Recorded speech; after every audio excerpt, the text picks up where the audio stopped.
not, definitely not February. Where we Not have our February. meeting Wendy's talking about the tri-meeting where the three Right. boards meet together. What I'm talking about is you have a legal requirement to send your budget to the first selectman. I believe it's January 31st. January We'll 31st. certainly, You'll probably get it to us before then? yeah, certainly we will. I just don't have the exact date, but I can get that to you tomorrow. Yeah, okay. And how are things going at the Board of Ed? Do you have Great. Would you like some more information now? Are you okay with, Sure. okay. Great. I prepared a couple things for you.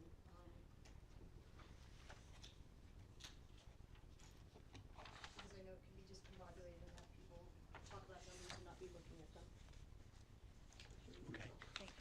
Oh, So, great. and for the public, these are all, this is all information, from the notes from the, finance subcommittee meeting on, I think November 14th. The public can also find these on the November 20th, agenda materials for the Board of Ed meeting of that date. So as you guys look at the, and I'm sorry this one's marked draft, I didn't have anything in my email that wasn't the draft, Mhm. but no changes were made. You can see that the net budget shortage is $609,000. And the primary drivers of this are up there in the top, box. Right. The, account descriptions for special ed tuition and transportation, those total, about $452,000 of this. And then the other main driver is down in that third box, the total all other, where you see the line item for the McKinney-Vento transportation costs. This is a state law designed to provide housing for, students whose families are experiencing displacement. And as you know, we had some families displaced by fire. I believe that those are some of the families that are, included in this right now, but there may be people who are experiencing homelessness. Those are also, their transportation to school is also provided under McKinney-Vento.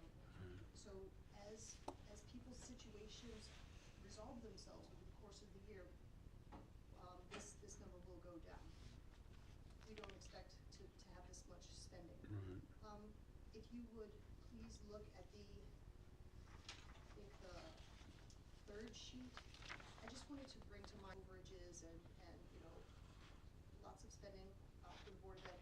But I thought it was good for you guys to have. Thank you.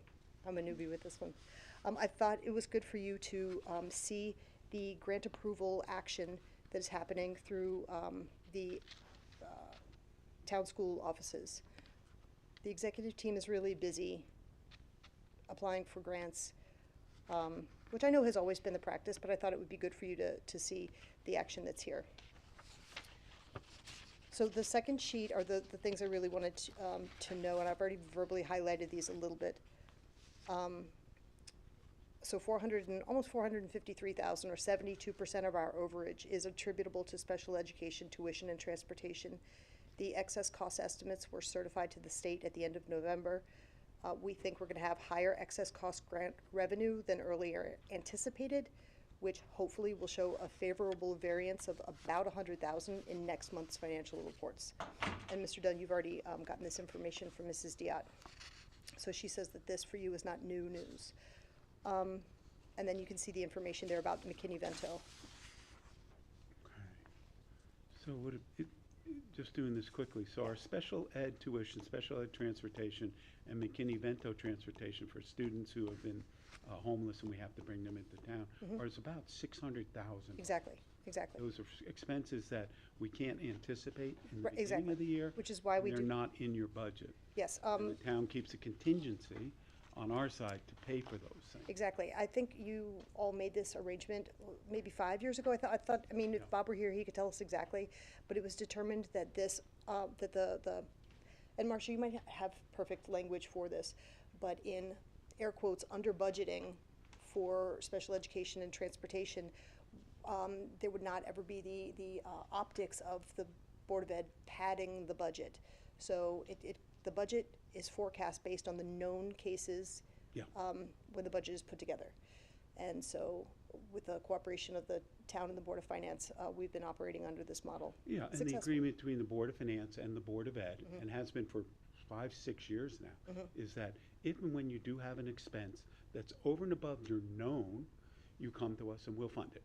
Yes, And that has worked really well. yes, Previously, the Board of Ed would take a guess at what they Exactly. thought those additional expenses might be. right, and I can understand, Just didn't know. right, I can understand why taxpayers felt like that was a little bit too roulette-y, Yeah. you know, and so I think that this can reassure taxpayers that the money is being well spent and carefully managed.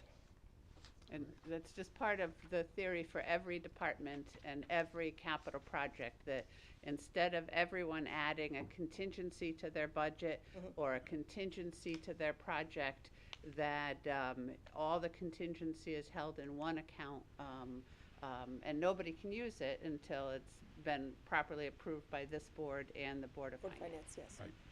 Right. Right. And on the capital projects, just Yes. to overview, we had a consultant come in, look at all our buildings, give us a 10-year plan. Right. And this 2.3 million is exactly This is what year we've all two. agreed upon Yes. in year 2. Right, it's probably the biggest year, I think. I'm not sure. And this document is not as useful to you as the digital version is, because if you look like under the item and under the request columns, you will see that several items are underlined, and that's because they're hyperlinked into this document that Mrs. Diot put together. It's on our website. It's very, very informative. Right. So if any folks in town, anybody listening, wants to dig in deeper to what the capital expenditures are for this year and going forward, this is an outstanding document. It's very informative. And all of these are in the 10-year capital plan that the capital committee is going to be looking at. Yes. Yes, because I know it is, because I looked at it Right. today. Right. And we'll be meeting with you, the capital committee will be meeting with you guys Okay. in January. I think we're setting those meetings up now, right? Yes, Marcia? January, I think it's 6. know. They're Tuesday nights, one's a Monday night, but it's like the 6th, 14th, and 21st. Okay. Right. Okay, the dance card is definitely We'll filling get up. in touch and we'll be, in the next few days, we'll be in touch with everybody to set those up. Okay. The capital committee. Great. Anything else you would like to tell us? Thanks for the good work you do. Okay. That's about it. Go Brookfield. Ah, yes, definitely hand warmers and warm things on your feet tomorrow. It's going to be blustery, but it should be a really good time. Thank you Thanks. very much, Wendy. Thank you. Okay. New items, there's no new items. I'll give a quick update. Homeland Towers has still not provided us, though we've asked them for the proposal that they're making to the town for what they would pay to lease property on town land, what they would charge us for use of the tower. And these are significant variables in the $60,000 to $80,000 range. We still think that the residents need to have those numbers to make a fully informed decision. So as soon as they come back to us, if and when they do come back to us, we're following up with them. We'll try to set a town meeting if the Board of Selectmen agrees that the proposal they're making is reasonable for the town. On the Iroquois pipeline, we did ask FERC to extend their comment period for 30 days. We overnighted that to FERC. We have not gotten any comment back. It's like a giant black hole. That's all we have on that. Move on to the consent agenda. I make a motion that the Selectmen approve items A to E on the consent agenda. Do I have a second? I'll give that to you. I'm sorry? I think I'm the only one here to do Yeah, that. you're the only one who can second. Okay, I've got a second.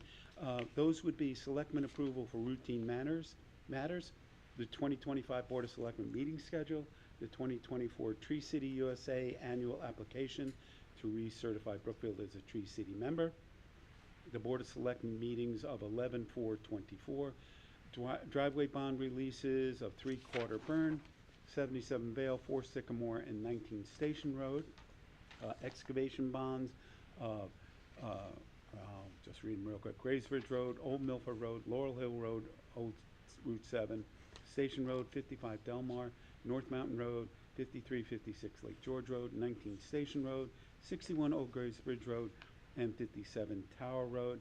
And employee changes, Robinson Robles has joined us as a temporary, public works driver. Jack Puglisi has joined us as a seasonal Parks and Rec ground person. Romani Tran is a temporary part-time IT support tech. And Ross Dawson is part-time library consultant. Any discussion on that agenda? There's a lot of excavation bonds and driveway bonds this Yeah. month. We've been cleaning those up to try and get a good balance and get rid of the old ones, and that's Oh. part of it. Okay. There were some that were sitting out there for a few years. Huh. Great. Any further conversation? No. Okay, all those in favor of approving that, say aye. Aye. Aye, carries 2-0. Okay, and then additional monthly agenda items, appointments, ad hoc police committee. We do have 3 people who are interested in joining the police ad hoc committee. We're working with them to send in their application, so hopefully we'll be able to appoint that committee in January. And then there is correspondence addressed to the BOS. I'm not gonna read all of that. Is there anything further you'd like to discuss? No? Having no further business, I'll make a motion to adjourn. Do I have a second? Second, all in favor? We. Aye? Aye. Thank you.